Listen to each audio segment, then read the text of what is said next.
আমার আল্লাহ পৃথিবীটাকে একদম সমতল ভূমি করবে, সব কিছু চুরমার হয়ে যাবে। ওই সময় আমার আল্লাহ আবার যখন হুকুম করবেন, ওই মানুষগুলি আবার মাটি থেকে ঘাস যেরকম করে মাটি থেকে উপরের দিকে ওঠে, ওই মানুষগুলি নাকি আবার কবর থেকে উঠতে থাকবে। উযাইর পয়গম্বর চিন্তা করতেছে এটা কেমনে সম্ভব? যদিও একজন পয়গম্বর, কিন্তু আমার আল্লাহর সাথে এমন প্রেম, এমন ভালোবাসা। অনেক পয়গম্বররা কিন্তু আল্লাহ তাআলার সাথে অনেকবার আবদার করে, অনেক ঘটনা আছে না নাই? উযাইর পয়গম্বর বিশ্বাস করে, এরপরেও আল্লাহ তাআলাকে দেখি বলে, আল্লাহ গো, এটা আমার মাথায় ধরে না, কিভাবে সম্ভব?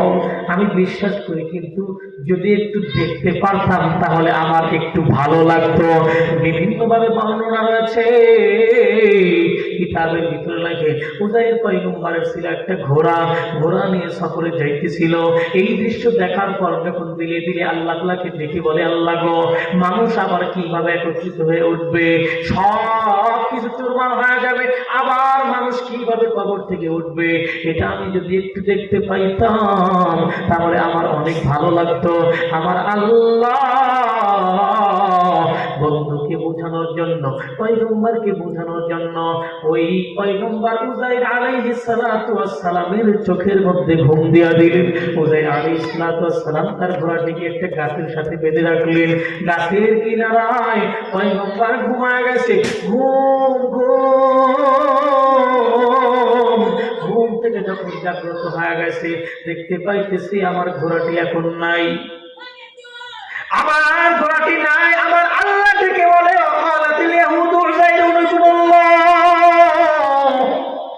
আমার আল্লাহ ডেকে বললেন, ও বন্ধু উযাইর, কতক্ষণ ঘুমাইছো? কিতাবের ভিতরে লেখেন, পয়গম্বর উযাইর তখন বলতেছিল, আল্লাহ, মনে হয় জোহরের নামাজ পড়ে ঘুমাইছি, এখন মনে হয় আসরের রক্ত হয়ে গেছে। সুবহানাল্লাহ জোরে পড়ে। পয়গম্বর বলতেছে, জোহরের পর ঘুমাইছি, মনে হয় আসর হয়ে গেছে। আল্লাহ থেকে বলেন, বন্ধু, আসর হয় নাই, 1 বছর 2 বছর ঘুমাও নাই, লাগাতার 100 বছর তুমি ঘুমাইছো। আল্লাহু আকবার করে বলেন। 100 বছর ঘুমানোর পর আমার আল্লাহ ডেকে বললেন, বন্ধু, তুমি এইবার তোমার ফলের মধ্যে হাত দাও, ব্যাগের মধ্যে হাত দাও। ব্যাগের মধ্যে হাত দিবে কেন? কারণ ব্যাগের মধ্যে যখন সফরে রওনা হয় কিছু খাবার থাকে কি থাকে না? ব্যাগের মধ্যে ছিল কাঁচা আঙ্গুর ফল। এই আঙ্গুর ফলের দিকে হাত দাও। দেখে এই ব্যাগের মধ্যে, আঙ্গুর ফলের মধ্যে হাত দিয়ে দেখে, আল্লাহু আকবার, হাত দিয়ে দেখে যেই কাঁচা ফল রেখেছিল ওই রকম কাঁচা ফল এখন পর্যন্ত ব্যাগের মধ্যে আছে। এই দিক দিয়া ঘোড়া যখন গাছের সাথে বেঁধে রেখে ঘুমাইছিল, 100 বছর পর্যন্ত ঘোড়া না খেয়ে থাকতে পারে না। না খেয়ে থাকতে থাকতে থাকতে থাকতে এক পর্যায়ে ঘোড়াটি মরে গেছে, সেখানে পড়ে গেছে, পচে মাটির সাথে মিশে গেছে। এইবার আমার আল্লাহ জানায় দিয়েছেন, তোমার ঘোড়াটা কই? বলে, ঘোড়া কই? আল্লাহ জানায় দিলেন, তোমার ঘোড়াটি মাটির সাথে মিশে গেছে, আর সবগুলি মাটির সাথে মিশে গেছে, পশম পর্যন্ত নাই, মাটির সাথে মিশে গেছে। আমার আল্লাহ ডেকে বললেন, ও দুনিয়ার মানুষ, আল্লাহ চাইলে সব পারে। আল্লাহ তাআলা কিন্তু যেই ফলটা পচার কথা 3 দিনে, ওই ফলটা 100 বছর জীবিত রাখছে। আর যেই ঘোড়াটির বাঁচার কথা ছিল অনেক দিন পর্যন্ত, ওই ঘোড়াটির চিহ্ন মাত্র ওই জমিনের ভিতরে নাই। আমার আল্লাহ ডেকে বললেন, বন্ধু,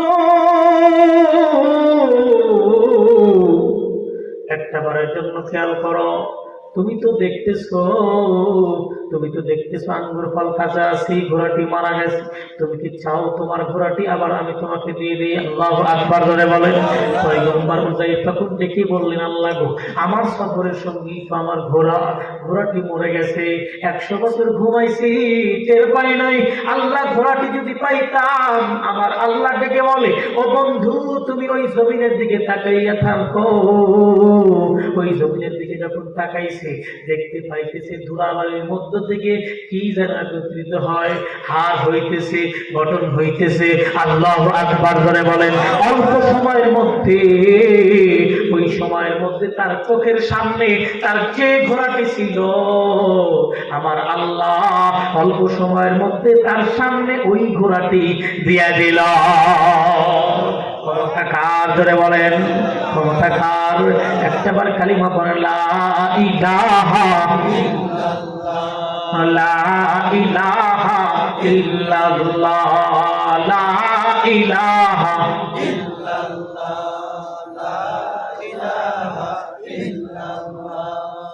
লা ইলাহা ইল্লাল্লাহ, লা ইলাহা ইল্লাল্লাহ, লা ইলাহা ইল্লাল্লাহ, লা ইলাহা ইল্লাল্লাহ।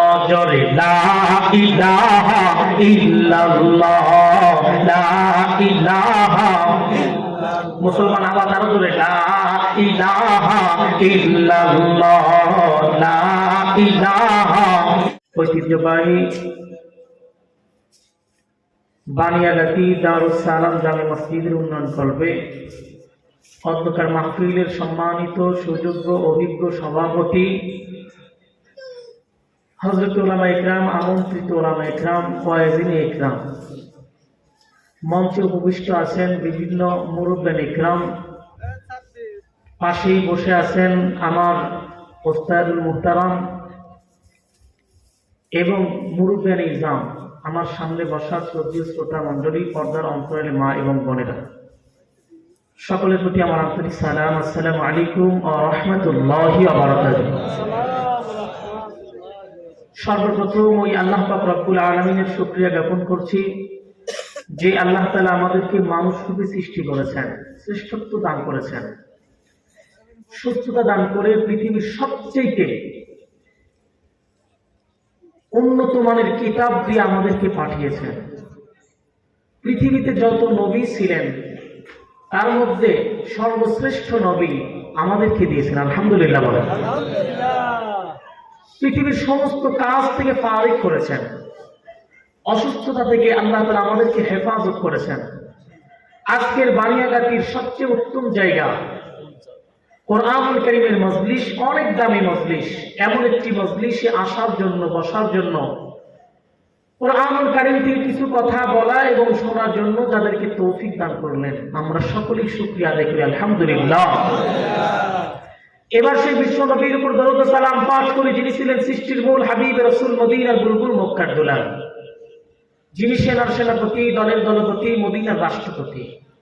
বিজ্ঞানীরা খেতাব দিলেন তিনি শ্রেষ্ঠ বিজ্ঞানী, দার্শনিকরা বললেন তিনি শ্রেষ্ঠ দার্শনিক, মানবতার জন্য যিনি হয়ে গেলেন করুণার প্রতীক। আল্লাহ পাক রব্বুল আলামিন যার উপরে নাযিল করে দিলেন আলোকোজ্জ্বল স্পষ্ট প্রবীণ, যিনি সৃষ্টির মূল, যিনি ডাক্তারদের ডাক্তার, মাস্টারদের মাস্টার, কিয়ামতের দিন যিনি হয়ে যাবে নাজাতের রাহবার। আল্লাহ পাক রব্বুল আলামিন যাকে খুশি হয়ে হাদিয়া দিবেন শরাবে কাউসার, সেই মহামানব যাকে লক্ষ্য করে আল্লাহ তাআলা পৃথিবী সহ সমস্ত কিছুকে সৃষ্টি করেছেন, সেই মহামানবের প্রতি একবার দরুদ ও সালাম পাঠ করি, সকলেই করি সাল্লাল্লাহু আলাইহি ওয়াসাল্লাম। সম্মানিত উপস্থিতি, আয়োজন অনুযায়ী আজকে আমাদের লোক সংখ্যা খুবই কম, নাকি বলেন? আজকে বানিয়াগাড়িতে কি এই কয়েকজনই মানুষ আছে? পুরুষ মানুষ আছে, বহুত লোক আছে, আরো অনেক হাজার হাজার মানুষ আছে। তার মধ্য থেকে অনেক মানুষ আছে হয়তোবা কোনো দোকান পাটে, হয়তোবা চায়ের আড্ডায়, হয়তোবা বন্ধু বান্ধবের সাথে অনেকদিন পর দেখা হয়েছে, রাস্তায় আড্ডা দিচ্ছে।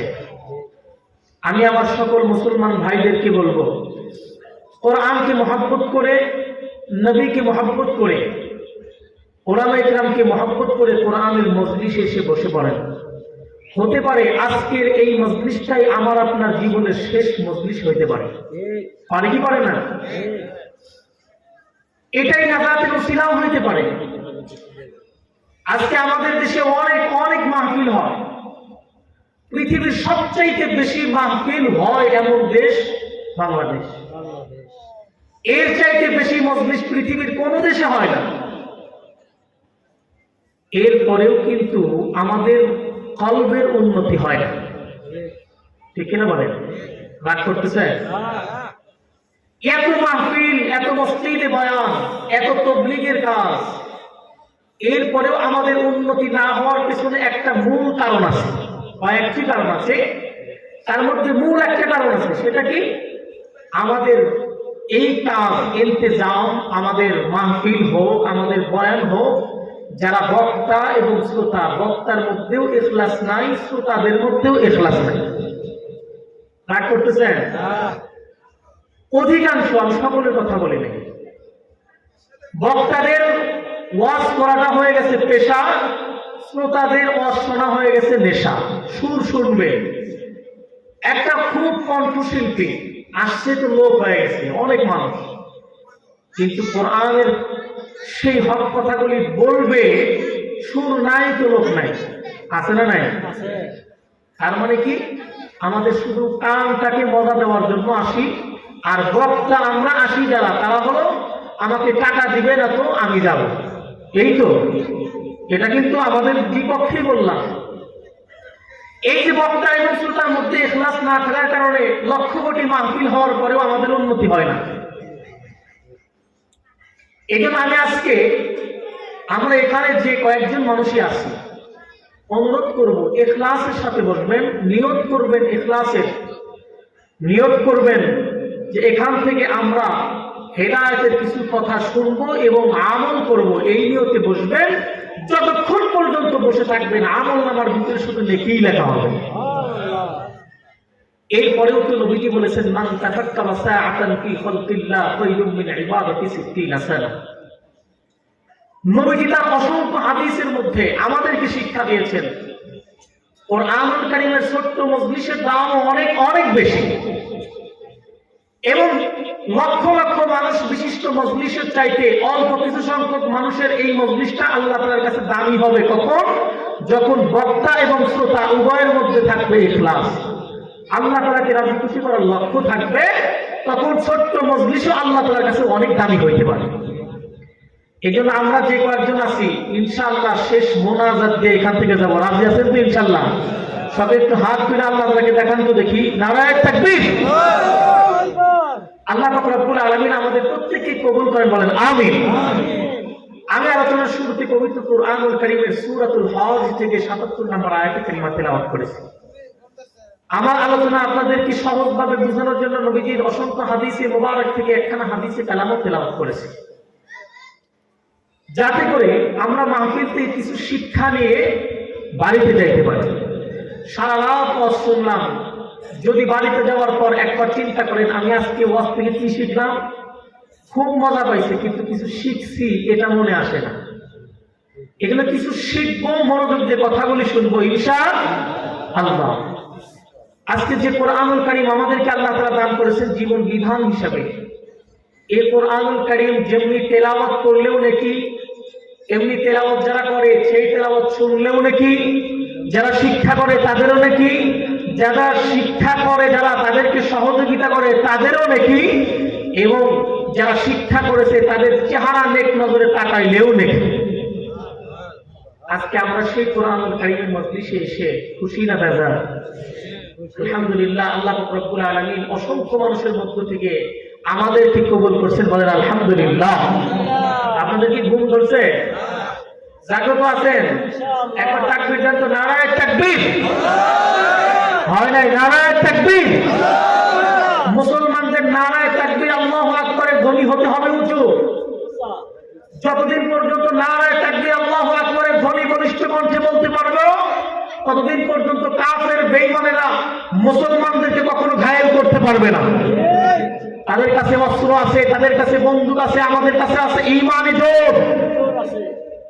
এই ঈমানি শক্তি যতদিন পর্যন্ত আমাদের মুসলমানদের মধ্যে থাকবে, ততদিন পর্যন্ত কোন বেঈমান আমাদের থেকে আমার ঈমানকে চুরি করতে পারবে না।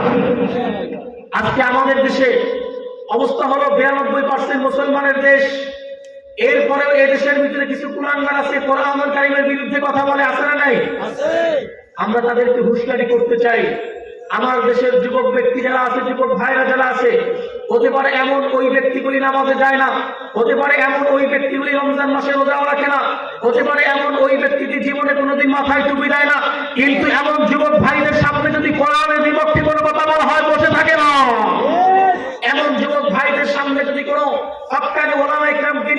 করা হয়, ওই যুবক ভাই বসে থাকে না, জবাব দেওয়ার জন্য তৈরি হয়ে যায়। কথা বলে ঠিক না থাকে? আমার এই যুবক ভাইরা এই দেশে যতদিন পর্যন্ত জাগ্রত থাকবে, ততদিন পর্যন্ত কোন নাস্তিক, কোন বেঈমান আমার আপনার সামনে কখনো নবীকে নিয়ে কটূক্তি করার সাহস হবে না। এই জন্য আমাদেরকে জাগ্রত থাকতে হবে। কোরআনুল কারীম নিয়ে আমাদেরকে বসবাস করতে হবে। আমার জিন্দেগিতে আমার পথ চলার অবলম্বন হবে কোরআনুল কারীম, আমার পথ চলার অবলম্বন হবে নবীজির সুন্নাত তরিকা। এটাই যদি হয়, তাহলে এই দেশের ভিতরে ইসলাম যদি আমাদের দেশে কায়েম হয়ে যায়, পৃথিবীর কোন নাস্তিক আর বেঈমান কোরআনের বিরুদ্ধে কথা বলে পার পাবে না। এই দেশের ভিতরে হক্কানি উলামায়ে কেরাম লাখো লাখো আলেম আছে, লাখো লাখো আলেম আছে। কিছু আলেম আছে নির্যাতিত হওয়ার পর শহীদ হয়েছেন। বাংলাদেশের প্রখ্যাত মুফাসসির আল্লামা দেলওয়ার হোসেন সাঈদীকে চেনে না এমন মানুষ কি আমাদের বাংলার জমিনে আছে? পৃথিবীর সকল দেশে এক নামে যাকে চেনে, তার নাম হলো আল্লামা দেলওয়ার হোসেন সাঈদী রাহিমাহুল্লাহ। এই মানুষটাকে বিভিন্ন নির্যাতনের পরে শহীদ করা হয়েছে কি হয় নাই?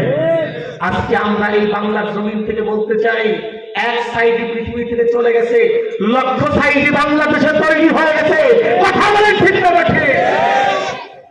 আমাদেরকে কোরআন দিয়ে চলতে হবে, কোরআনের প্রতি মহব্বত রাখতে হবে। যদি রাখতে পারি, অবশ্যই এই কোরআন কিয়ামতের দিন আমাদেরকে সুপারিশ করে জান্নাতে নিয়ে যাবে। হাদিস শরীফ আছে, কোরআনুল কারীম বিপক্ষে সাক্ষী দিয়ে জাহান্নামে ঠেলে দিবে, ঠিক তদ্রূপ কোরআনের হক যারা আদায় করছে ওই সমস্ত ব্যক্তিদেরকে কোরআন আল্লাহ তাআলার সাথে সুপারিশ করে আল্লাহ তাআলার কাছে বলে আমাদেরকে জান্নাত পর্যন্ত পৌঁছায় দিবে। সুবহানাল্লাহ বলে পড়েন। এই জন্য আমরা চাই কোন নাস্তিক, কোন বেঈমান আমাদের আশেপাশে না থাকুক। ঠিক কিনা বলেন? নাস্তিকতা নিপাত যাক, দিন ইসলাম জিন্দাবাদ, কোটি প্রাণে একই আওয়াজ। খোদাদ্রোহী সার পাবে না, এই বাংলায় ঠাই হবে না, মুসলমানরা জেগেছে আজ। ঠিক কিনা বলেন? জোর কদমে সামনে চলো, বজ্র কণ্ঠে আওয়াজ তোলো, সবাই মিলে একই তালে দাও না স্লোগান, নারায়ে তাকবীর, নারায়ে তাকবীর, দিন ইসলাম, দিন ইসলাম জিন্দাবাদ, জিন্দাবাদ। ইসলামেরই জন্ম দেশের হয়েছে জন্ম, ইসলামের বিরুদ্ধে গেলে দেশ হবে ভিন্ন। কথা বলেন ঠিক না বেঠে? ইসলামেরই জন্ম দেশের হয়েছে জন্ম, ইসলামের বিরুদ্ধে গেলে দেশ হবে ভিন্ন। ইসলামের বিরুদ্ধে যারা নিয়েছে অবস্থান, এই বাংলায় ঠাই হবে না, যাও হিন্দুস্তান। জোর কদমে সামনে চলো, বজ্র কণ্ঠে আওয়াজ তোলো, সবাই মিলে একই তালে দাও না স্লোগান, নারায়ে তাকবীর, নারায়ে তাকবীর, দিন ইসলাম, দিন ইসলাম জিন্দাবাদ, জিন্দাবাদ। ইসলামেরই জন্ম দেশের হয়েছে জন্ম, ইসলামের বিরুদ্ধে গেলে দেশ হবে ভিন্ন। ইসলামের বিরুদ্ধে যারা নিয়েছে অবস্থান, এই বাংলায় ঠাই হয় নাই, গেছে হিন্দুস্তান। জোর কদমে সামনে চলো, বজ্র কণ্ঠে আওয়াজ তোলো, সবাই মিলে একই তালে দাও না স্লোগান, নারায়ে তাকবীর, নারায়ে তাকবীর, নারায়ে তাকবীর। ঘুম ছাড়ছে, এখন সবাই একত্রিত হব এবং কোরআনুল কারীম আলোচনা শুরু করব। আল্লাহ পাক রব্বুল আলামিন পবিত্র কোরআনুল কারীমের সূরা হজের ৭৭ নম্বর আয়াতে কারিমায় ঈমানদারদেরকে ডাকছেন। কাদেরকে ডাকছেন? ঈমানদারদেরকে ডাকছেন। কি বলছেন? ইয়া আইয়ুহাল্লাযীনা আমানু রকাউ ওয়াসজুদু ওয়া'বুদু রাব্বাকুম ওয়াফআলুল খায়রা লাআল্লাকুম তুফলিহুন। আল্লাহ পাক রব্বুল আলামিন ঈমানদারদেরকে ডেকে বললেন, হে ঈমানদারগণ, তোমরা রুকুকারীদের সাথে রুকু করো। কি করো? তোমরা সিজদাকারীদের সাথে সিজদা করো। সিজদা কোথায় করি আমরা? মসজিদে। কোথায়? আজকে মাহফিলটা হচ্ছে মসজিদের উদ্যোগে। আমরা সিজদা করি গিয়ে মসজিদে কোনো মাথারে করি না। ঠিক কিনা করে বলেন? না মাথারে করো না লোক আছে এখানে? আমরা সকলেই সিজদা করি হলো আল্লাহর ঘর মসজিদে, আল্লাহর কুদরতি পায়ে। পৃথিবীর কোন মাজার পূজারীদের মতো আমরা মাজারে সিজদা করি? সিজদার দাম অনেক অনেক গুণে বেশি, এত বেশি। জিবরাইল আলাইহিস সালাম একদিন আল্লাহ তাআলাকে বলেছিল, আল্লাহ গো, কি কাজ করলে আপনি খুশি হন? আল্লাহ তাআলা জবাব দিয়েছিলেন, জিবরাইল, সিজদা করলে আমি আল্লাহ বড় খুশি হই। সুবহানাল্লাহ বলেন। দেখেন সিজদার দাম কত বেশি। জিবরাইল আমিন যখন শুনছে আল্লাহ তাআলা যখন বলছেন সিজদা করলে খুশি হই, সাথে সাথে সিজদায় পড়ে গেছে। এই সিজদা করছে তো করছে, ওঠে না। 1 ঘন্টা 2 ঘন্টা, 1 মাস 2 মাস, 1 বছর 2 বছর না, 1000 2 বছর না, টানা 30,000 বছর পর্যন্ত সিজদা করছে। কেন করছে? ওই যে আল্লাহ বলছেন সিজদা করলে আমি আল্লাহ বড় খুশি হয়ে যাই। সাথে সাথে জিবরাইল আমিন সিজদায় পড়ে গেছেন।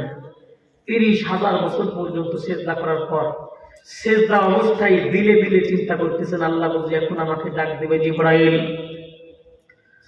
ও জিবরাইল, মাথা উঠাও, তোমার উপর আমি রাজি খুশি হয়ে গেছি। আল্লাহ বুঝি এখন আমাকে ডাক দিবে। কিন্তু আল্লাহ ডাকেও না, জিবরাইল আমিনও মাথা উঠায় না। এক পর্যায়ে জিবরাইল আমিন মাথাটা উঠাইয়া আল্লাহ তাআলাকে দেখি বলে, আল্লাহ, আপনি তো বললেন সিজদা করলে আপনি বড় খুশি হন। ও আল্লাহ,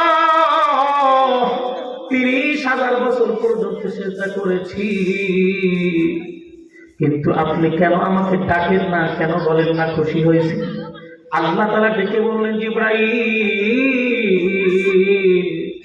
একবার আমার আরশের দিকে তাকাও। আরশের দিকে তাকাইয়া দেখতে পাইলেন লেখা আছে, লা ইলাহা ইল্লাল্লাহু মুহাম্মাদুর রাসূলুল্লাহ সাল্লাল্লাহু আলাইহি ওয়াসাল্লাম। জিবরাইল আমিন ডেকে বললেন, আল্লাহ, আমি আপনাকে জিজ্ঞাসা করলাম খুশি হয়েছেন কিনা? আপনি আমাকে কালিমা দেখাইলেন, লা ইলাহা ইল্লাল্লাহর সাথে মুহাম্মাদুর রাসূলুল্লাহ লেখা আছে। আল্লাহ তাআলা ডেকে বললেন, জিবরাইল, ওই যে লা ইলাহা ইল্লাল্লাহর সঙ্গে যে নামটি আছে মুহাম্মাদুর রাসূলুল্লাহ, ওই নামের মানুষ পৃথিবীর জমিনে সর্বশেষ নবী হিসাবে যাবে। আল্লাহ তাআলা ডেকে বললেন, জিবরাইল, ওই মুহাম্মদ যখন পৃথিবীর জমিনে যাবে, ওই মানুষটি যখন পৃথিবীর জমিনে যাবে, আর উম্মত যারা হবে, ওই উম্মতেরা ওই নবীজির জন্য পাগল হয়ে যাবে। মহব্বত এত বেশি, পৃথিবীর কোন উম্মত তাদের নবীর প্রতি এত বেশি মহব্বত করতে পারবে না। এই মুহাম্মদ যখন পৃথিবীর জমিনে যাবে, ওই মানুষগুলোই শুধু ধন্য হবে না, ওই সময়ে সারা পৃথিবীর সমস্ত মাখলুকাত ধন্য হয়ে যাবে, সৃষ্টিগুলো ধন্য হয়ে যাবে। আল্লাহ বলেন, ওই মুহাম্মদকে আমি রহমাতুল লিল আলামিন হিসাবে প্রেরণ করব, রহমাতুল লিল আলামিন হিসাবে পৃথিবীতে প্রেরণ করব। উম্মতের জন্য রহমত, ওই মানুষটি পৃথিবীর জন্য রহমত, ওই মানুষটি পৃথিবীর সমস্ত মাখলুকাতের জন্য রহমত হয়ে যাবে। রহমাতুল লিল আলামিন নবী কোরআনে তোমার, আশিক বিনে কে বুঝিবে আমার দয়াল নবীর শান। আশিক বিনে কে বুঝিবে আমার দয়াল নবীর শান। নবী আমার মদিনারি বুলবুল, আমার আল্লাহ ভালোবেসে নাম রাখিলেন মুহাম্মদ রাসূল। নবী আমার মদিনারি বুলবুল, আমার আল্লাহ ভালোবেসে নাম রাখিলেন হাবিবে রাসূল। সেই নবীজির নাম না জপলে, সেই নবীজির সুন্নাত না মানিলে থাকবে না ঈমান। আশিক বিনে কে বুঝিবে আমার দয়াল নবীর শান, আশিক বিনে কে বুঝিবে আমার দয়াল নবীর শান। জোরে বলেন মারহাবা। আমার আল্লাহ ডাকতে বললেন, জিবরাইল তোমাকে আমি কেন আরশের দিকে তাকাইতে বললাম? দেখো লা ইলাহা ইল্লাল্লাহর সঙ্গে একটা নাম আছে, ওই নামটি কি তুমি জানো? ওই নামটি, ওই মানুষটি যখন পৃথিবীর জমিনে যাবে রহমত স্বরূপ, ওই নবীর উম্মতেরা হবে গুনাহগার। ওই নবীর উম্মতেরা অনেক সময় গুনাহ করে ফেলবে, নফসে আম্মারা ধোঁকাই করে গুনাহ করে ফেলবে। ওই মানুষগুলি ইবলিস শয়তানের ধোঁকায় করে ভুল করে ফেলবে, গুনাহ করে ফেলবে। এরপরে যখন ওই বান্দাগুলি যখন নিজের ভুলটা বুঝতে পারবে, ভুলটা বোঝার পর যখন অনুতপ্ত হয়ে ওই বান্দা যখন মসজিদে ঢুকবে নামাজ আদায়ের জন্য, ওই গুনাহগার বান্দা মসজিদে গিয়ে যখন সিজদায় গিয়ে সুবহান রাব্বিয়াল আ'লা, সুবহান রাব্বিয়াল আ'লা বলবে, সুবহান রাব্বিয়াল আ'লা বলতে কি অনেক সময় লাগে? 1 বছর লাগে, 1 ঘন্টাও লাগে না, 5 মিনিটও লাগে না, অল্প কিছু মুহূর্ত পরিমাণ সময় পায় হয়ে যায়। আমার আল্লাহ ডাক দিয়ে বললেন, জিবরাইল আমার গুনাহগার বান্দা যখন সিজদায় গিয়ে সুবহান রাব্বিয়াল আ'লা 3 বার বলতে গিয়ে সামান্য সময় ব্যয় করবে, এই বান্দা, এই গুনাহগার বান্দার সামান্য সিজদার দাম এত বেশি, ওই জিবরাইল আমিনের 30,000 বছরের চাইতে আমার গুনাহগার ওই বান্দার সামান্য সিজদার দাম বেশি। সিজদার দাম আছে না নাই? এই জন্য পৃথিবীর যুগে যুগে যত বেঈমানেরা ছিল, তারা মানুষকে ঈমান থেকে আলাদা করার জন্য, নামাজ থেকে আলাদা করার জন্য ইহুদি খ্রিস্টানদের সবচাইতে বড় চক্রান্ত হলো মানুষকে যেন দ্বীন শিক্ষা থেকে দূরে ঠেলে দেওয়া যায়। সুবহানাল্লাহ। মানুষকে দ্বীন শিক্ষা থেকে দূরে ঠেলে দেওয়াই হলো বেঈমানদের বড় কাজ। তাদের চক্রটাই হলো মানুষ যেন ইলম শিখতে না পারে। এই জন্য কিন্তু অনেক সময় হযরত ওমর রাদিয়াল্লাহু তাআলার একটা ঘটনা আসছে কিতাবের ভিতরে। হযরত ওমর রাদিয়াল্লাহু তাআলা, আপনারা কি অমনোযোগী হচ্ছেন? এই বাচ্চারা তোমরা বসো, বসো। বাইরে কোনো আওয়াজ আসবে না, অল্প কিছু সময় আলোচনা হবে ইনশাআল্লাহ। একদম মনোযোগ দিয়ে শুনবেন। কাফেররা, বেঈমানেরা, ইহুদিরা এরা মুসলমানদের বিভিন্ন ভাবে কৌশলে মুসলমানদেরকে দ্বীন শিক্ষা থেকে দূরে ঠেলে দিতে চায়। আজকে কোরআন কারীমের মজলিসে আসছেন দ্বীন শিক্ষার উদ্দেশ্যে। কি শিক্ষার উদ্দেশ্যে? দ্বীন শিক্ষার উদ্দেশ্যে। এখান থেকে কিছু শিক্ষা নিয়ে আমরা বাড়িতে যাবো ইনশাআল্লাহ। মুনাফিকরা, বেঈমানেরা মুসলমানদেরকে যদি ইলম শিক্ষা থেকে বঞ্চিত করতে পারে, ওদের 100% ওদের কাজটা সফল। কেন? কারণ ইলমহীন মানুষ, ওই মানুষটি গুনাহ করতে ভয় করে না, ওই মানুষটি ভুল করতে ভয় করবে না, ওই মানুষটি কোরআনের বিরুদ্ধে কথা বলতে ভয় করবে না, ওই মানুষটি নবীর বিরুদ্ধে কথা বলতে ভয় করবে না, ওই মানুষটি জামানা হক্কানি ওলামা ইকরামদেরকে কথা বলতে ভয় করবে না। এই জন্য মুসলমান যতদিন পর্যন্ত দ্বীনের ইলম শিক্ষা করবে না, ততদিন পর্যন্ত নিজের দ্বীনকে সে রক্ষা করতেও পারবে না। ঈমান রক্ষা করা তার জন্য কঠিন হয়ে যাবে। বিভিন্ন সময়ে ইহুদিদের চক্রান্ত দেখেন। হযরত ওমর রাদিয়াল্লাহু তাআলার কাছে ইহুদিরা বিভিন্নভাবে তাকে বিভিন্ন প্রশ্নে জর্জরিত করে মুসলমানদেরকে ইসলাম থেকে দূরে সরানোর চেষ্টা করছে, কি করে নাই? একদিন এক ইহুদি আসছে ওমর রাদিয়াল্লাহু তাআলার দরবারে, এসে বলতেছে, ওমর তুমি তো শুধু তোমার ইসলামের কথা বলো, তোমার নবীর কথা বলো, তোমার কথা সব কথা মেনে নেব যদি আমার প্রশ্নের উত্তর দিতে পারো। বলতেছে ইহুদি পণ্ডিত। কে বলতেছে? ইহুদি পণ্ডিত। অনেক কিছু সে জানে, কোরআন সম্বন্ধে তার ধারণা আছে, নবী সম্বন্ধে ধারণা আছে। এই ব্যক্তি, ইহুদি ব্যক্তি এসে বলতেছে, ওমর তোমাকে আমি 4টি প্রশ্ন করব। কোন কোন বর্ণনায় লিখছেন 3টি প্রশ্ন করব।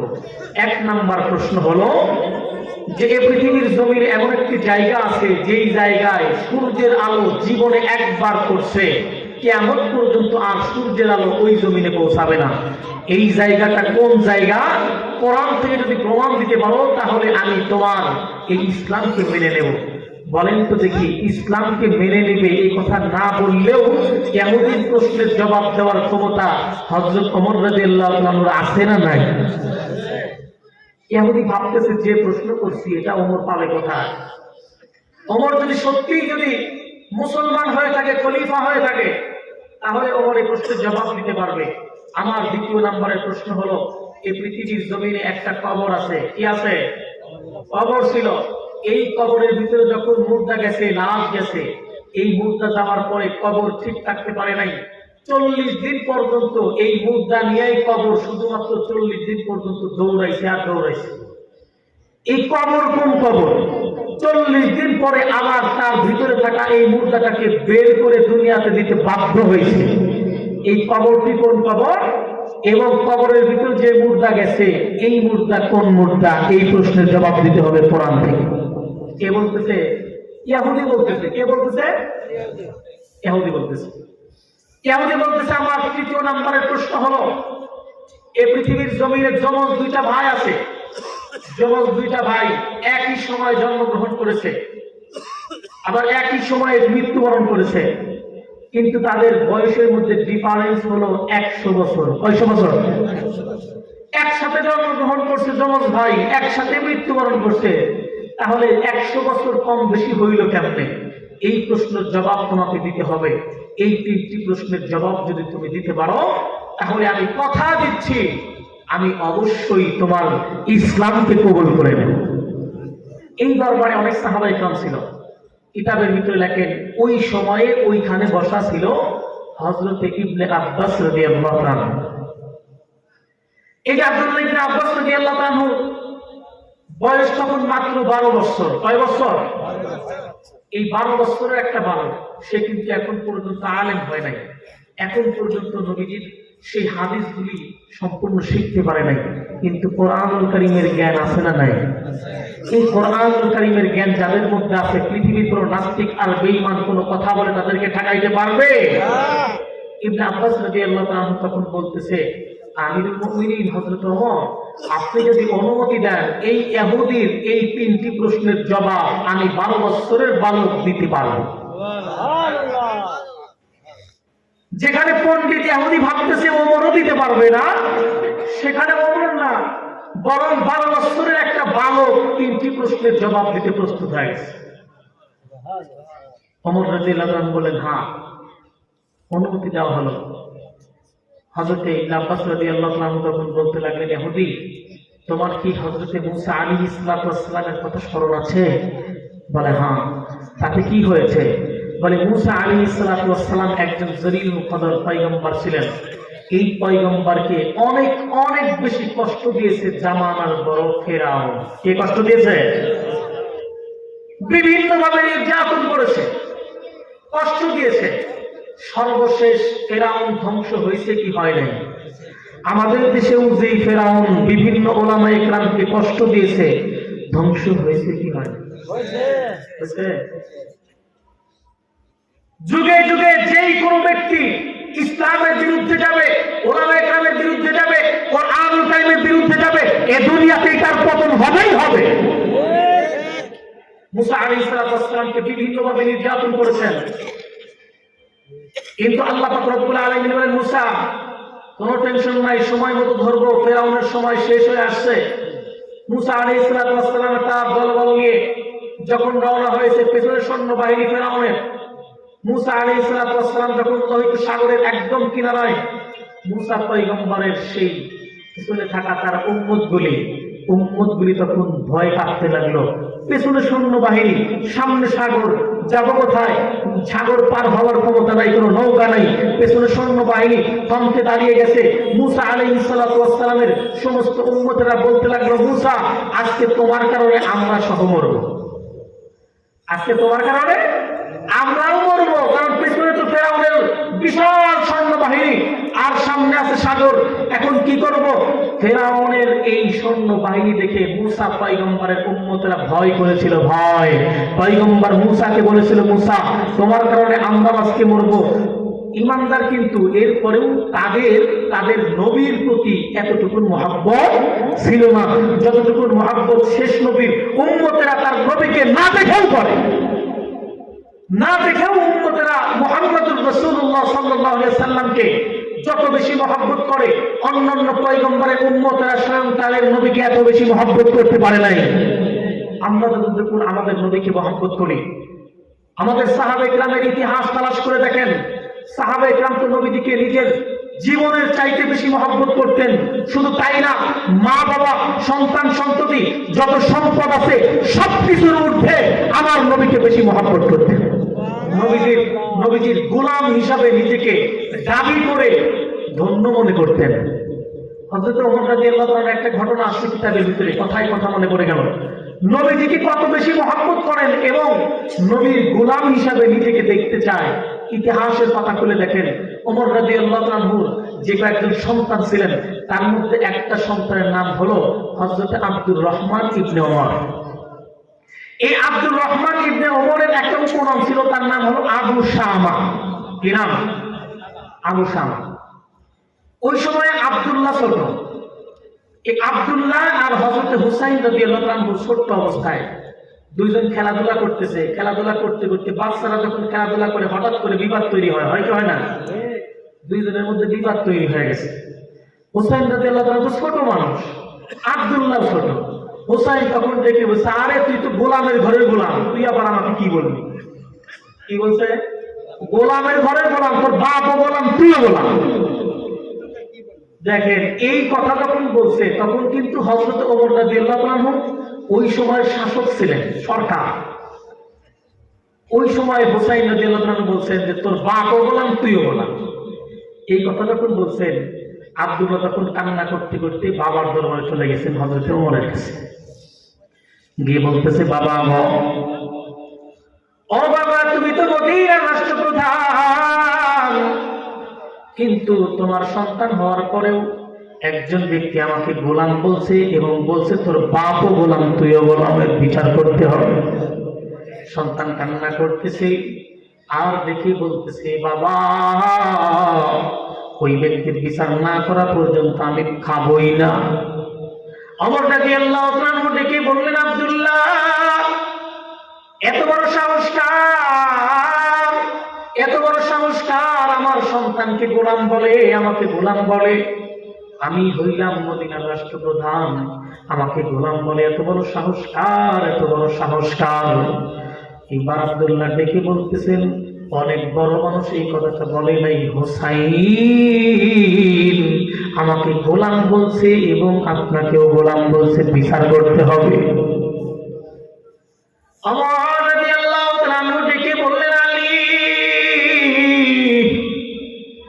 তোমার সন্তান আমাকে গোলাম বলছে, আমার সন্তানকেও গোলাম বলছে, এর বিচার করব।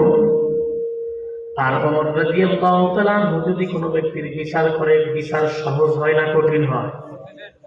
ওমর রাদিয়াল্লাহু তাআলা যখন বলছে, আলী, তোমার হুসাইন আমাকে গোলাম বলছে, আমার সন্তানকেও গোলাম বলছে, বিচার করব, এই কথা যখন বলছে, আলী রাদিয়াল্লাহু তাআলা থরথর করে কাঁপতে শুরু করছে আর কান্না করতেছে। আর দেখে বলতেছে, হুসাইন তুই কি করলি? কেন আব্দুল্লাহকে গোলাম বললি? কেন ওমরকে গোলাম বলতে গেলি?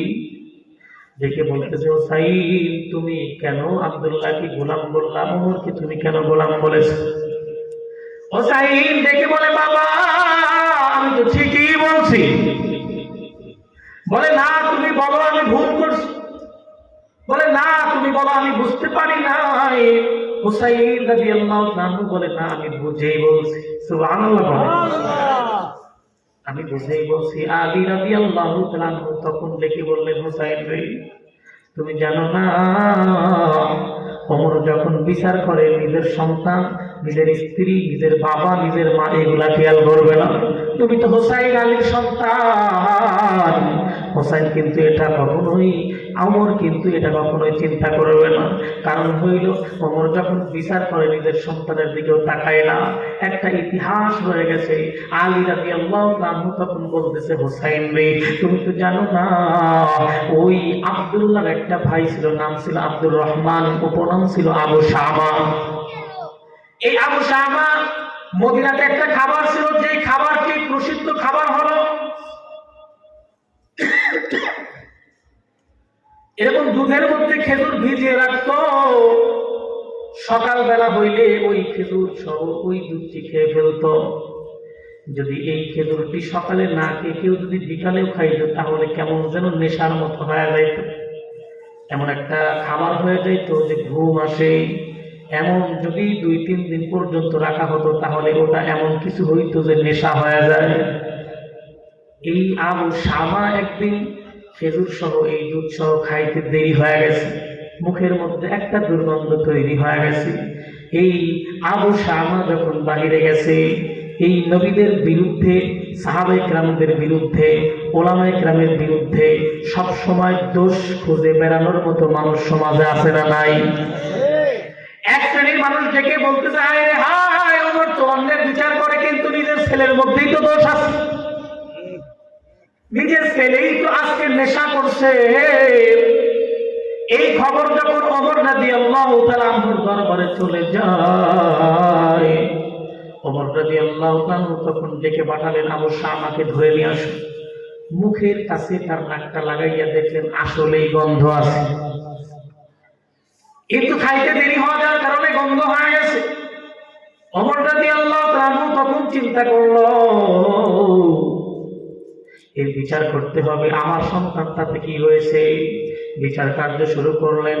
অনেক লম্বা ইতিহাস সংক্ষেপ করে বলি, বিচার শুরু করলেন, তাকে 80টা বেতের আঘাত করতে হবে। 80টা বেতের আঘাত করতে শুরু করলো। জল্লাদ একটা আঘাত করে, 2টা আঘাত করে, 3টা আঘাত করে। এইবার ওমর রাদিয়াল্লাহু তাআলার মধ্যে কি বললেন, জল্লাদ কি আঘাত করো, এই আঘাত আমার পছন্দ হয় নাই, মনে হইতেছে আমার ছেলে না হয়ে যদি অন্য কেউ হইতো তাহলে তাকে আঘাত করতে জোরে, আমার সন্তান হওয়ার কারণে তাকে আস্তে আঘাত করছো, এই আঘাত হবে না। আবার 1 থেকে গুনতে শুরু করো। এইবার ওমর রাদিয়াল্লাহু তাআলা আনহু মসজিদে নববীর সামনে একটা খাম্বার সাথে বেঁধে নিজের সন্তানকে চাবুক মারতে শুরু করলেন। আর এরকম 80টি আঘাত করবে, কিন্তু কিতাবের ভিতরে লেখেন 60টি আঘাত যখন হয়ে গেছে ওই জায়গার মধ্যে তার সন্তান আবু শামা তখন মৃত্যুবরণ করছে। তার দাফন কার্য শেষ হয়ে গেছে। অনেক লম্বা ইতিহাস। ওমর রাদিয়াল্লাহু তাআলা তখন ডেকে বললেন, আমার সন্তানের যে বিচার হয়েছিল 60টি আঘাত হয়েছে, এখন পর্যন্ত বৃষ্টি হয় নাই, তার কবরের উপরে বৃষ্টিপাতের আঘাত করো। এইবার নিষ্ঠুর মানুষ মনে করতেছে ওমর রাদিয়াল্লাহু তাআলা এত নিষ্ঠুর, আসলে না, ওমর রাদিয়াল্লাহু তাআলা নিষ্ঠুর নয়, ওমর রাদিয়াল্লাহু তাআলার ভিতরে ছিল হইল ইনসাফ। ওমর রাদিয়াল্লাহু তাআলা এবার চলে গেছে নিজের বাসায়, মসজিদে নববীতে চলে গেল। আল্লাহ তাআলার কাছে হাত উঁচু করে ডেকে বলে, আল্লাহ গো, আমার সন্তান ভুল করেছে, আমি বিচার করেছি, বিন্দু মাত্র আমি অন্য মানুষের সাথে তফাৎ করি নাই, আঘাত করতে করতে মারা গেছে। আল্লাহ, আমার সন্তানকে আপনি ক্ষমা করে দেন। সন্তানের বিচার করতে করতে সন্তান কিন্তু মারা গেছে। আলী রাদিয়াল্লাহু তাআলা আনহু তখন হোসাইনকে ডেকে বলতেছে, হোসাইন রে, কেন তুমি তাকে গোলাম বলতে গেলে, কেন তুমি ওমরকে গোলাম বলতে গেলে? ওমর যদি বিচার করে ওই বিচার কখনো সহজ হয় না। তুমি আবু শামাকে তো দেখো নাই, আবু শামাকে বিচার করতে গিয়ে কিন্তু ওমর রাদিয়াল্লাহু তাআলার আঘাতে তার মৃত্যু হয়ে গেছে। হোসাইন ডেকে বলে, বাবা,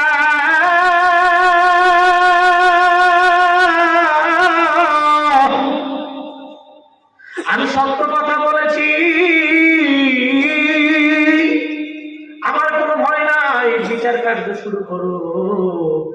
একটি ডেট দেওয়া হয়েছে, হোসাইনকে উপস্থিত করা হয়েছে। সারা মদিনার সমস্ত সাহাবায়ে কেরামের চোখের মধ্যে পানি বেয়ে বেয়ে পড়তেছে। কারণ হইল ইমাম হাসান আর হোসাইন ছিল নবীজির কলিজার টুকরা। সুবহানাল্লাহ বলে বলেন, নাতিদেরকে এত বেশি মহব্বত করেছে, এত বেশি মহব্বত করেছে, নবীজি নিজে ঘোড়া হয়ে নাতিদেরকে কাঁধের উপর উঠাইয়া ঘুরাইছেন। এত মহব্বতের নাতি হোসাইন। ওমর বিচার করবে, এই কথা যখন মদিনার গলিতে গলিতে ছড়িয়ে পড়ল, মদিনার সমস্ত সাহাবায়ে কেরাম কান্না করতে শুরু করলেন, না জানি হুসাইনের কি বিচার করে ফেলে। কারণ ওমরকে গোলাম বলছে, ওমর তো গোলাম নয়, ওমর তো কখনোই গোলাম নয়। কারণ ওমর হইল মদিনার রাষ্ট্রপ্রধান, তাকে গোলাম বলাটা আসলেই অপরাধ হয়ে গেছে। এত বড় অপরাধ করছে, না জানি কি বিচার করে ফেলে। সমস্ত সাহাবায়ে কেরাম কান্না করে, হুসাইন রাদিয়াল্লাহু তাআলা আনহু বিচার কার্য শুরু হয়ে গেছে। ওমর রাদিয়াল্লাহু আনহু দেখে বললেন, ও হুসাইন, তুমি কি সত্যি আমাকে গোলাম বলছো, আমার সন্তানকে গোলাম বলছো নাকি? হুসাইন দেখে বলতেছে, হ্যাঁ আমি বলছি। ওমর রাদিয়াল্লাহু আনহু বললেন, তুমি মনে হয় না বুঝে বলছো। বলে, না আমি বুঝেই বলছি। সাহাবায়ে কেরামদের প্রতি নবীজির যত বেশি মহব্বত ছিল, সাহাবায়ে কেরামরাও নবীজির নাতি হাসান হুসাইনকে এত বেশি মহব্বত করতেন। সমস্ত সাহাবায়ে কেরাম মনে মনে ভাবতেছেন, হুসাইন যদি এখন বলে আমি না বুঝে বলছি, তাহলে আমরা মনে শান্তি পাই। কিন্তু হুসাইন কি বলে? বলে আমি না বুঝে বলি না, আমি বুঝেই বলছি। এক পর্যায়ে ওমর রাদিয়াল্লাহু আনহু ডেকে বললেন, ও সাহাবীরা রে, তোমরা সাক্ষী থাকো, হুসাইন কিন্তু বুঝেই বলছে, না বুঝে বলে নাই। তাহলে বিচার করতে শুরু করে দেই। বলে, হ্যাঁ বিচার করতে শুরু করেন। বলে, তুমি কোন দিক দিয়ে আমাকে গোলাম ভাবলা? তুমি কোন দিক দিয়ে আমাকে গোলাম বলতে পারো? আমি হইলাম খলিফাতুল মুসলিমিন, আমি হইলাম আমিরুল মুমিনিন, আমি হইলাম মদিনার রাষ্ট্রপ্রধান, তুমি কি আমাকে কোন যুক্তিতে গোলাম বললা? সমস্ত সাহাবায়ে কেরামদের সম্মুখে ছোট্ট হুসাইন দাঁড়িয়ে বলতেছে, আমি আজকে তোমাকে প্রমাণ করে দেব তুমি গোলাম। আল্লাহু আকবার ধরে বলেন। হুসাইন রাদিয়াল্লাহু আনহু ডেকে বললেন, আমি প্রমাণ করব তুমি গোলাম, তোমার সন্তান গোলামের সর্বগোলাম। সমস্ত সাহাবায়ে কেরামরা অবাক, একজন সরকারকে এভাবে কথা বলে হুসাইন। হুসাইনের দিলের ভিতরে ভয় নাই। ওমর রাদিয়াল্লাহু তাআলা এইবার দেখে বললেন, হুসাইন কিভাবে তুমি প্রমাণ করবে আমি গোলাম? এইবার হুসাইন দেখে বলতেছে, ওমর, আমার নানা যখন ওযু করতেন তখন কি আপনি দৌড়াইয়া পানি পাত্রের মধ্যে আনতেন না? বলে, হ্যাঁ। আমার নানা যখন সফরে রওনা হইতেন, ওই সময় কি আপনি নবীজির সফর সঙ্গী হইতেন না? নবীজির ঘোড়াকে যখন হাঁটায় নিতেন না? বলে, আমার নানার অনেক খেদমত আপনি করেছেন। আমার নানা যদি পথ চলতো আপনি পেছনে পেছনে যাইতেন। আমার নানা যখন ওযু করতেন পানি আগায় দিতেন। তাহলে কি আপনি গোলাম নয়? আমি বলতে চাই, আপনিই হইলেন আমার নানার গোলাম, আর আপনার সন্তান হইল গোলামের বেটা গোলাম। এই কথা যখন বলেছে, মদিনার সমস্ত সাহাবায়ে কেরামের মুখের মধ্যে হাসি ফুটে গেছে। ওমর রাদিয়াল্লাহু আনহু দুইটা চক্ষু দিয়ে পানি বেয়ে বেয়ে পড়তেছে, আর দেখে বলতেছে, সাহাবীরা রে, আজকে তোমাদেরকে সাক্ষী রেখে আমি ঘোষণা করতে চাই, একটা কাগজ নিয়ে এসো। কাগজের মধ্যে হুসাইন একটু লিখে দাও, আমি নবীজির গোলাম ছিলাম। সুবহানাল্লাহ ধরে বলেন। খলিফাতুল মুসলিমিন, আমিরুল মুমিনিন, ওনার মতো একটা রাষ্ট্রপ্রধান হুসাইনকে ডেকে বলতেছে, হুসাইন তুমি একটু লিখে দাও যে ওমর ছিল নবীদের গোলাম, এটা একটু লিখে দাও। কি করবেন? বলে, এই লেখাটা নিয়ে আমি যখন মৃত্যুবরণ করব, আমার কবরের মধ্যে, আমার কাপড়ের মধ্যে এমন একটি কাগজের টুকরা, যেই টুকরার ভিতরে হুসাইনের স্বাক্ষর থাকবে, হুসাইন লিখে দিয়েছে আমি ছিলাম নবীদের গোলাম। শেষ নবীর উম্মতেরা নবীর গোলাম হওয়ার জন্য পাগল ছিল। কিন্তু মুসা পয়গম্বরের উম্মতেরা কি বলতেছে? বলে, মুসা তোমার জন্য আমরা আজকে মরব। মনে আছে আপনাদের? লোহিত সাগরের একদম কিনারায় গিয়ে বলতেছে, মুসার জন্য আজকে আমাদেরও ক্ষতি হয়ে যাবে। পিছনে মুসার সঙ্গে ফেরাউনের সৈন্যবাহিনী বড় বড় তলোয়ার নিয়ে উপস্থিত, আর সামনে বড় নদী। কি করব? এই জন্যই তো আল্লাহ পাক রব্বুল আলামিন আমাদেরকে লক্ষ্য করে দিক নির্দেশনা দিয়েছেন, প্রেসক্রিপশন করেছেন। যখন আল্লাহ তাআলার হুকুম তোমাদের সামনে চলে আসে, আল্লাহ তাআলার হুকুম যখন চলে আসে, ওই সময় পৃথিবীর কোনো মানুষ তোমরা যুক্তি দেখাইবা না যে এটা কেমনে হইল, এটা কেন হইল। আল্লাহ তাআলার হুকুম আসছে তো সেটাকে মেনে নিতেই হবে। আমার বুদ্ধিতে ধরুক আর না ধরুক, আল্লাহর হুকুম পালন করতেই হবে। হুকুম যদি পালন করতে যদি আপনি যদি বলেন এটা আমার মাথায় ধরে না, আল্লাহ তো এটা কেন বললেন? জেনার শাস্তির কথা উল্লেখ আছে কোরআনুল কারীমে। শাস্তি যদি দিতে হয় সাক্ষী দরকার আছে। সাক্ষী আবার সব সাক্ষী হইলেই হবে না, চাক্ষুষ প্রমাণ থাকতে হবে। অর্থাৎ নিজের চক্ষু দিয়ে দেখছি এমন সাক্ষী দেখতে হবে। এই কথা যখন আজ থেকে 10 বছর আগে যদি আলোচনা করতাম, কিছু মানুষ বলতো যে ভিডিও ক্লিপই তো আছে, ক্যামেরার মধ্যেও তো ধরা পড়ছে, ওই সাক্ষী দিয়ে হবে না কেন? কোরআনুল কারীমের এ আবার কেমন বিধান? বাস্তবে দেখতে হবে কেন? ক্যামেরা দিয়ে দেখলে হবে না কেন? আজ থেকে 5-10 বছর আগে মানুষ এই কথা বলতো, কিন্তু বর্তমান সময়ে যদি আপনি হিসাব করেন, যুবক ভাইরা যারা আছে, এআই সফটওয়্যার দিয়ে এমন কিছু ভিডিও বানান যায় কি যায় না, ধরে বলেন। এই যে এআই আসছে, আপনি এখানে বসে আছেন, আপনাকে নাচাইতেছে, আপনাকে নাচাইতেছে। যদি ভিডিও ক্লিপ থেকে যদি বিচার করা সম্ভব হইতো, তাহলে কিন্তু এই কথাটা আল্লাহ তাআলা বলতেন আগেই। কিন্তু আল্লাহ পাক রব্বুল আলামিন চাক্ষুষ প্রমাণ কেন চাইলেন? আজকে বুঝে আসতেছে এই কথাটা। চাক্ষুষ প্রমাণ এই জন্যই চাইলেন যে এই ধরনের ঘটনা ঘটবে কিয়ামত পর্যন্ত। আরো অনেক প্রযুক্তির দ্বারা মানুষ নির্যাতিত হবে। আজকে ওলামায়ে কেরাম মঞ্চে বসে আছে, তাদেরকে নাচাইতেছে, আছে না নাই? ভিডিও দেখছেন না? এই যে এআই পদ্ধতি। এই জন্য আল্লাহ পাক রব্বুল আলামিনের যে কোনো হুকুম যেভাবে আছে ওভাবেই মেনে নেওয়াটা হলো মুমিনের কাজ। আল্লাহ তাআলা হুকুম করছেন, মুসা তোমার হাতে লাঠি এটা ফেলে দাও। কি বলছেন? হাতে লাঠি এটা ফেলে দাও। এখন বলেন তো দেখি, চারদিক থেকে সাপ আসতেছে, এখন একটা লাঠি আপনার হাতে আছে, এখন আপনার লাঠি দরকার আছে না নাই? সাপ আসতেছে আপনার দিকে, এখন লাঠি হলো দরকার। ওই সময় আল্লাহ তাআলা বলছেন তোমার লাঠিটা ফেলে দাও। এখন যদি আপনি যুক্তি দেখান যে আল্লাহ লাঠি এখন আমার দরকার, চারদিক থেকে সাপ আসতেছে, কিন্তু আমি লাঠি ফেলে দেবো, এটা আমার মাথায় ধরতেছেন না। কিন্তু মুসা পয়গম্বর আল্লাহ তাআলার হুকুম পালন করতে গিয়ে কোনো যুক্তি দেখায় নাই। যখন বলছে লাঠি ফেলে দাও, সঙ্গে সঙ্গে লাঠি ফেলে দিয়েছে। বড় একটা সাপ হয়ে শুধুমাত্র নিঃশ্বাস ভিতর দিকে নিয়েছে। জাদুকরদের সমস্ত সাপ এই মুসা আলাইহিস সালামের লাঠির স্বামী খেয়ে ফেলছে। আল্লাহ তাআলার হুকুম পালন করতে কোনো যুক্তি লাগে? যখন যে হুকুম আছে ওই হুকুম। আল্লাহ পাক রব্বুল আলামিন মুসা পয়গম্বরকে হুকুম দিলেন, তোমার হাতে যে একটা লাঠি আছে, সাগরের পানির মধ্যে আঘাত করো। আঘাত করতে দেরি, সাগরের মধ্যে 12টি রাস্তা হইতে দেরি করে নাই। 12টি রাস্তা হয়ে গেছে। 12 রাস্তা হইল কেন? এটা অনেক লম্বা আলোচনা। মুফাসসিরিন ইকরাম বলেন, বনী ইসরাইলের এই 12টি সম্প্রদায় ছিল, ওদিকে আমি যাব না।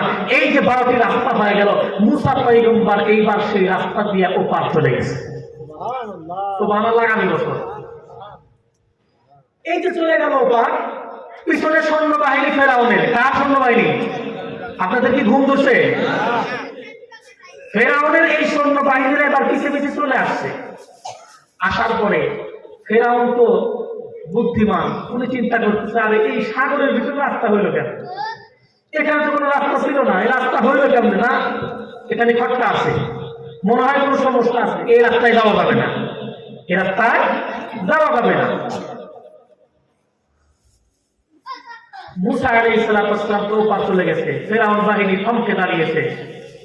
সব সৈন্য যাবে, ফেরাউন যাবে না। উনি বলতেছে এখানে তো কোনো রাস্তা ছিল না, আর পানি দুই দিকে দাঁড়িয়ে আছে, প্রাচীরের মতো দাঁড়িয়ে আছে, এটা কখনোই সম্ভব না, এর ভিতরে কোনো কাহিনী আছে, যাওয়া যাবে না। আল্লাহ বলে, জিবরাইল যাও, একটা ঘুড়ি নিয়ে যাও। কি নিয়ে যাও? ঘুড়ি। কারণ ফেরাউন যে ঘোড়ার উপর বসে আছে, ওই ঘোড়ার সামনে তুমি একটা ঘুড়ি নিয়ে যাও, অর্থাৎ মহিলা ঘোড়া নিয়ে যাও। যখন মহিলা ঘোড়ার সামনের দিকে যাবে, পুরুষ ঘোড়া কি এখানে বসে থাকবে? পিছনে পিছনে রওনা হয়ে গেছে। জিবরাইল আমিন মহিলা ঘুড়ি নিয়ে যখন ওই রাস্তার দিকে রওনা, পিছন দিক থেকে ফেরাউনের ঘোড়াও সরছে ওই দিকে। ফেরাউন বলে আমি যেহেতু চলে আসছি আমার বাহিনীকে আর রাখা যাবে না, সব চলে আসছে। সব যখন মধ্য সাগরের ভিতরে, আল্লাহ বলে পানি তুমি আর দাঁড়ায় চাইবো না, তুমি এখন এবাদেরকে ধ্বংস করে দাও। চুবাইতে চুবাইতে তাদেরকে সেখানেই মেরে ফেলেছে। ওই যে যখন পানি প্রাচীর হয়ে গিয়েছিল ওই জায়গার মধ্যে ওই সময়ে সূর্যের আলো পড়ছে, কেমন পর্যন্ত ওই পানিও শুকাবে না, আর কখনোই সূর্যের আলো ওই মাটিতে পড়বে। যুক্তি আছে কথা? ইবনে আব্বাস রাদিয়াল্লাহু আনহু ইহুদিকে বলতেছে তোমার প্রথম নাম্বারের প্রশ্ন ছিল হলো যে দুনিয়ার কোন জায়গাটায় একবার আলো পড়ছে, তুমি কি প্রশ্নের উত্তর পাইছো? বলে হ্যাঁ। আরে এত ছোট্ট বালক এত কঠিন প্রশ্নের উত্তর কেমনে দেয়? আল্লাহ তাআলা বলেন ইয়াসিন ওয়াল কুরআনিল হাকীম। কোরআন কারীমের ইলম যাদের মধ্যে আছে তাদেরকে জ্ঞানী বানায়া দেয় কে? ছোট্ট বালক আব্দুল্লাহ ইবনে আব্বাস রাদিয়াল্লাহু তাআলা আনহু তখন থেকে বলতেছে এই ইহুদি তোমার দ্বিতীয় নম্বরের প্রশ্ন হলো তুমি বলেছো এই পৃথিবীর জমিনে একটা কবর আছে, যে কবরে মুর্দা যখন প্রবেশ করেছে কবর 40 দিন পর্যন্ত দৌড়াদৌড়ি করেছে। 40 দিন পর ওই কবর ওই মুর্দাকে পৃথিবীতে ফেরত দিতে বাধ্য হয়ে গেছে। তুমি কি জানো এই পৃথিবীর জমিনে আমার আল্লাহ 16 লক্ষ পয়গম্বরকে প্রেরণ করেছেন, তার মধ্যে একজন পয়গম্বর তার নাম হলো হযরত ইউনূস আলাইহিস সালাতু ওয়াস সালাম। এই হযরত ইউনূস আলাইহিস সালাতু ওয়াস সালাম ছিলেন আল্লাহ তাআলার একটা পেয়ারা হাবিব।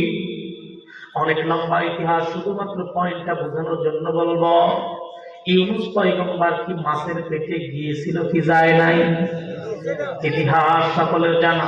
মাছের পেটের ভিতরে যখন গিয়েছিল ওই মাছ সম্পর্কে কিতাবের ভিতরে লেখে এমন একটা মাছ, ওই মাছের পেটের ভিতরে যদি বড় কোনো পাথরও যায় সঙ্গে সঙ্গে হজম হয়ে যাবে, বড় কোনো লোহা যায় হজম হয়ে যাবে, তামা গেলেও হজম হয়ে যাবে। এমন একটা মাছের পেটে যখন পয়গম্বর আমার আল্লাহ হুকুম দিলেন মাছরে তোমার পেটের মধ্যে আমার একজন পয়গম্বর অবস্থান করেছে, খবরদার আমার পয়গম্বরের একটা পশম যেন আক্রান্ত হয় না। আল্লাহ পাক রব্বুল আলামিন কিন্তু এমন ঘটনা নবীদের অনেক ঘটাইছেন। ইব্রাহিম পয়গম্বরকে যখন আগুনের মধ্যে ফেলে দিলেন, আগুনের মধ্যে পড়লে মানুষের কি পড়বে কি পড়বে না? আল্লাহ পাক রব্বুল আলামিন ডেকে বললেন ও আগুন, তোমার ভিতরে যে পয়গম্বর প্রবেশ করেছে উনি কিন্তু সাধারণ কোন পয়গম্বর না, উনি হইলেন হযরত ইব্রাহিম আলাইহিস সালাতু ওয়াস সালাম। ইব্রাহিম পয়গম্বরকে আগুনের মধ্যে নিক্ষেপ করলেন নমরুদ। ইতিহাস সকলের জানা আছে, বলার দরকার নাই। আগুনের মধ্যে যখন ইব্রাহিম পয়গম্বরকে ফেলে দিল ওই সময় আল্লাহ পাক রব্বুল আলামিন বললেন সালামান আলা ইব্রাহিম, ও আগুন তুমি আমার বন্ধুর জন্য শান্তির জায়গা হয়ে যাও, ঠান্ডা হয়ে যাও।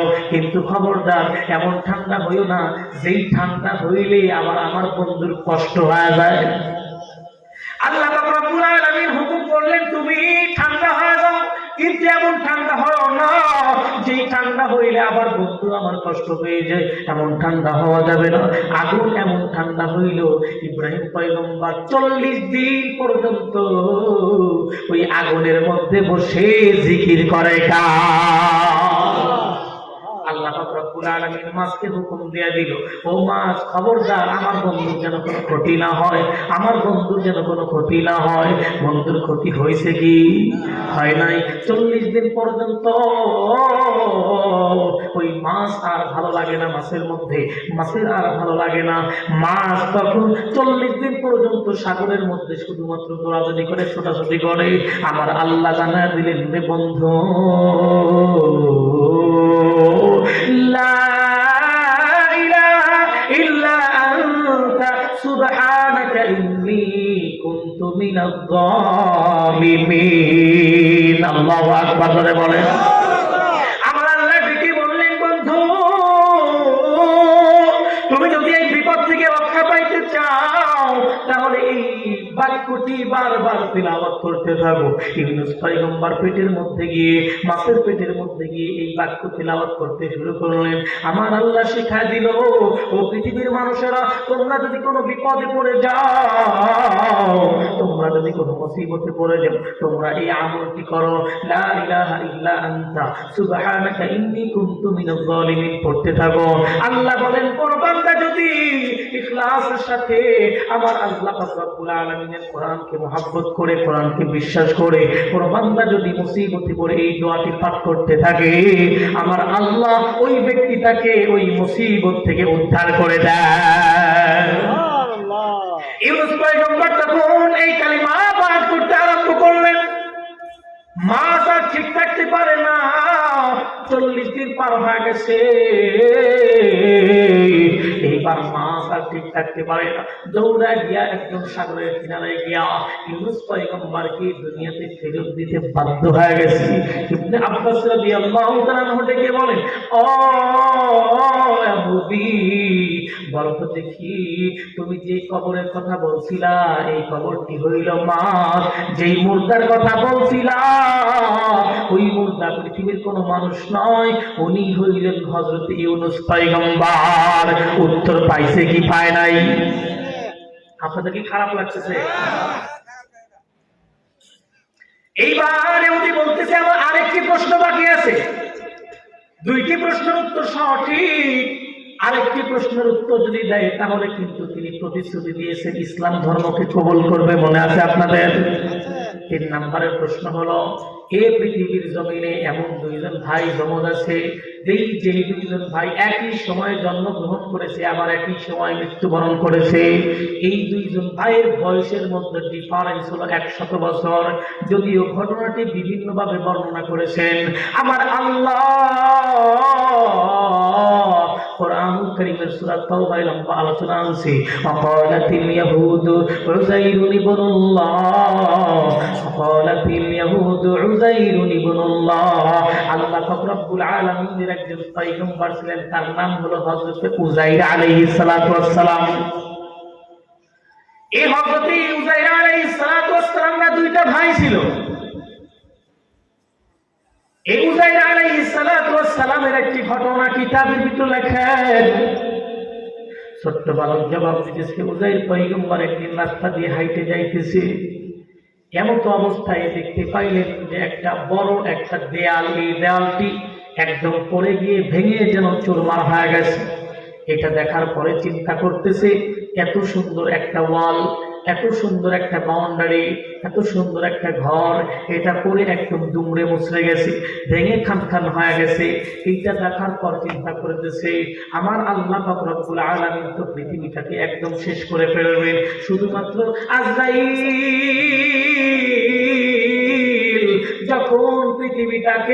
যখন পৃথিবীর সমস্ত মানুষ মৃত্যুবরণ করবে, ইব্রাহিম পয়গম্বরের একটা ইতিহাস শোনা গেছে। আল্লাহ পাক রব্বুল আলামিন ইসরাফিল আলাইহিস সালামকে ডেকে বলবে, সিংহায় ফুঁক দাও, পৃথিবী খান হয়ে যাবে। যেই কথাটা আমার আল্লাহ সূরা জিলজালের ভিতরে লম্বা আলোচনা করেছে। পাহাড়গুলি ফেটে টুকরো টুকরো হয়ে তুলার মতো উঠতে থাকবে, পৃথিবী একদম সমান হয়ে যাবে।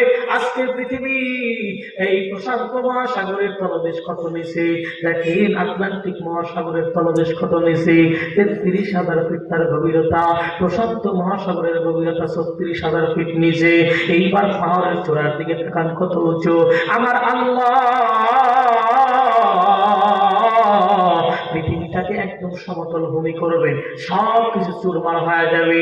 ওই সময় আমার আল্লাহ আবার যখন হুকুম করবেন, ওই মানুষগুলি আবার মাটি থেকে, ঘাস যেরকম করে মাটি থেকে উপরের দিকে ওঠে, ওই মানুষগুলি নাকি আবার কবর থেকে উঠতে থাকবে।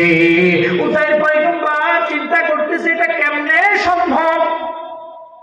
যদিও একজন পয়গম্বর, কিন্তু আমার আল্লাহর সাথে এমন প্রেম, এমন ভালোবাসা।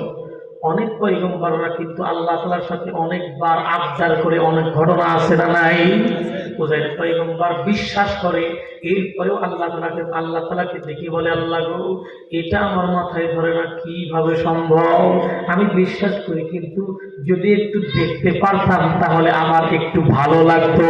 বিভিন্নভাবে বর্ণনা রয়েছে কিতাবের ভিতরে লাগে, উযাইর পয়গম্বরের ছিল একটা ঘোড়া, ঘোড়া নিয়ে সফরে যাইতেছিল। এই দৃশ্য দেখার পর যখন দিলে দিলে আল্লাহ তাআলাকে দেখি বলে, আল্লাহ গো, মানুষ আবার কিভাবে একত্রিত হয়ে উঠবে? সব কিছু চুরমার হয়ে যাবে, আবার মানুষ কিভাবে কবর থেকে উঠবে? এটা আমি যদি একটু দেখতে পাইতাম তাহলে আমার অনেক ভালো লাগতো। আমার আল্লাহ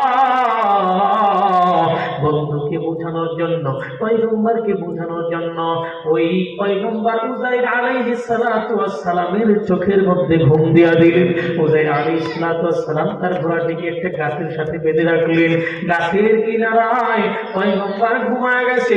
ঘুম ঘুম ঘুম থেকে যখন জাগ্রত হয়ে গেছে, দেখতে পাইতেছি আমার ঘোড়াটি এখন নাই, আমার ঘোড়াটি নাই। আমার আল্লাহ থেকে বলে,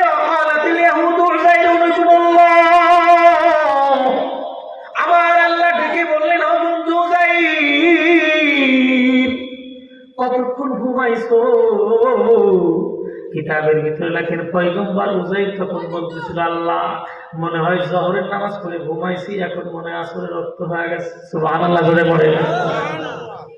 পয়গম্বর বলতেছে, জোহরের পর ঘুমাইছি, মনে হয় আসর হয়ে গেছে। আল্লাহ থেকে বলেন, বন্ধু, আসর হয় নাই, 1 বছর 2 বছর ঘুমাও নাই, লাগাতার 100 বছর তুমি ঘুমাইছো। আল্লাহু আকবার করে বলেন। 100 বছর ঘুমানোর পর আমার আল্লাহ ডেকে বললেন, বন্ধু, তুমি এইবার তোমার ফলের মধ্যে হাত দাও, ব্যাগের মধ্যে হাত দাও। ব্যাগের মধ্যে হাত দিবে কেন? কারণ ব্যাগের মধ্যে যখন সফরে রওনা হয় কিছু খাবার থাকে কি থাকে না। ব্যাগের মধ্যে ছিল কাঁচা আঙ্গুর ফল, এই আঙ্গুর ফলের দিকে হাত দাও। দেখে এই ব্যাগের মধ্যে আঙ্গুর ফলের মধ্যে হাত দিয়ে দেখে, আল্লাহু আকবার, হাত দিয়ে দেখে যেই কাঁচা ফল রেখেছিল ওই রকম কাঁচা ফল এখন পর্যন্ত ব্যাগের মধ্যে আছে। এই দিক দিয়া ঘোড়া যখন গাছের সাথে বেঁধে রেখে ঘুমাইছিল, 100 বছর পর্যন্ত ঘোড়া না খেয়ে থাকতে পারে না। না খেয়ে থাকতে থাকতে থাকতে থাকতে এক পর্যায়ে ঘোড়াটি মরে গেছে, সেখানে পড়ে গেছে, পচে মাটির সাথে মিশে গেছে। এইবার আমার আল্লাহ জানায় দিয়েছেন, তোমার ঘোড়াটা কই? বলে, ঘোড়া কই? আল্লাহ জানায় দিলেন, তোমার ঘোড়াটি মাটির সাথে মিশে গেছে, আর সবগুলি মাটির সাথে মিশে গেছে, পশম পর্যন্ত নাই, মাটির সাথে মিশে গেছে। আমার আল্লাহ ডেকে বললেন, ও দুনিয়ার মানুষ, আল্লাহ চাইলে সব পারে। আল্লাহ তাআলা কিন্তু যেই ফলটা পচার কথা 3 দিনে, ওই ফলটা 100 বছর জীবিত রাখছে। আর যে ঘোড়াটির বাঁচার কথা ছিল অনেক দিন পর্যন্ত, ওই ঘোড়াটির চিহ্ন মাত্র ওই জমিনের ভিতরে নাই। আমার আল্লাহ ডেকে বললেন, বন্ধু, একটা বারের জন্য খেয়াল করো, তুমি তো দেখতেছো আঙ্গুর ফল কাঁচা আছে, ঘোড়াটি মারা গেছে।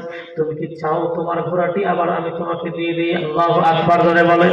পয়গম্বর উযাইর তখন দেখে বললেন, আল্লাহ গো, আমার সফরের সঙ্গী তো আমার ঘোড়াটি মরে গেছে, 100 বছর ঘুমাইছি, টের পাই নাই। আল্লাহ, ঘোড়াটি যদি পাইতাম। আমার আল্লাহ ডেকে বলে, ও বন্ধু, তুমি ওই জমিনের দিকে তাকাইয়া থাকো। ওই জমিনের দিকে যখন তাকাইছে, দেখতে পাইতেছে ধুলাবালির মধ্য থেকে কি যেন একত্রিত হয়, হাড় হইতেছে, গঠন হইতেছে। আল্লাহু আকবার করে বলেন। অল্প সময়ের মধ্যে, ওই সময়ের মধ্যে তার চোখের সামনে তার যে ঘোড়াটি ছিল, আমার আল্লাহ অল্প সময়ের মধ্যে তার সামনে ওই ঘোড়াটি দিয়া দিল। ক্ষমতা কার? জোরে বলেন, ক্ষমতা কার? একটাবার কালিমা পড়েন, লা ইলাহা ইল্লাল্লাহ, লা ইলাহা ইল্লাল্লাহ, লা ইলাহা ইল্লাল্লাহ, লা ইলাহা ইল্লাল্লাহ, লা ইলাহা ইল্লাল্লাহ, লা ইলাহা ইল্লাল্লাহ, লা ইলাহা ইল্লাল্লাহ, জোরে লা ইলাহা ইল্লাল্লাহ, লা ইলাহা। মুসলমান আবার আরো জোরে লা ইলাহা ইল্লাল্লাহ, লা ইলাহা